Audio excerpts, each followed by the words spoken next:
Hey, what's up everyone, this is YPC.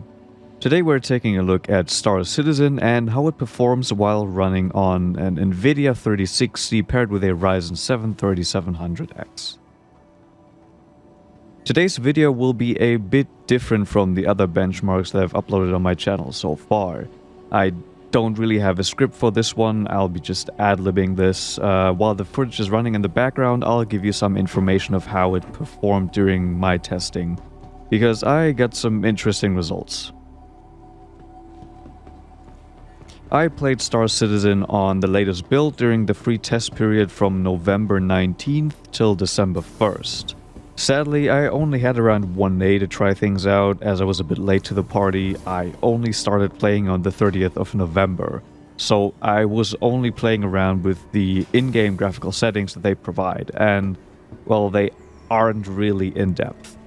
There are only a few options to choose, but eventually I settled on medium settings in 1440p, since going to 1080p didn't really give any boost to FPS weirdly enough, and I barely saw any difference between the graphical settings. There is a fair bit of optimization that you can do outside of the game, however, by editing some game files, but again, I didn't have enough time to test that out. I will link a video in the description that I've found which goes over some of these optimizations, so if you're interested you can test these out for yourself. But let's get right into some of my testing. When you start the game, you select a spawn location, and one that I chose was one of the worst performing locations I came across in the game. It was mostly sub 30 FPS, that was pretty common, however some places actually managed to go a bit over 30 FPS, and this seems to be the case for most bigger city areas actually. Once you leave the cities, however, you will see a nice increase in frame rate. In space, I was actually able to hit more than 60 FPS, but you know, it is space, so there's not a whole lot to look at, so it is to be expected. On planetary surfaces, while not being in one of the cities, I was actually able to get 40 to 50 FPS. So while you're out and about doing missions that are not in city areas, you should have a good time with the game. Now, before I'll go, I'll give you a little tip on how to increase your FPS besides the obvious get a better graphics card. You'll need at least 16 gigabytes of RAM. That is what I was using, and 32 gigabytes in my opinion would be the optimal for this game. During my testing, I'm sure I was bottlenecked by my RAM a few times, as the RAM usage was maxed out and my graphics card still had some headroom. So that is one thing you have to look out for. Also, close your browser and not needed applications when playing, as that clears up a decent amount of RAM. But that is pretty much all I have to say for now. I will just let the footage play on for a little longer so you can see the numbers and how it works. But yeah, I hope you enjoyed this video, and I'll see you in the next one.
Thank you, and please visit again.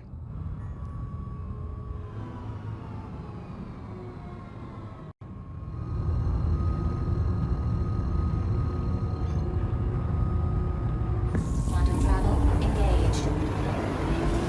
Landing gear retracted.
Please proceed to assigned landing bay.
Landing complete. Have a pleasant stay. All systems disabled.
Hey, welcome to the New Deal.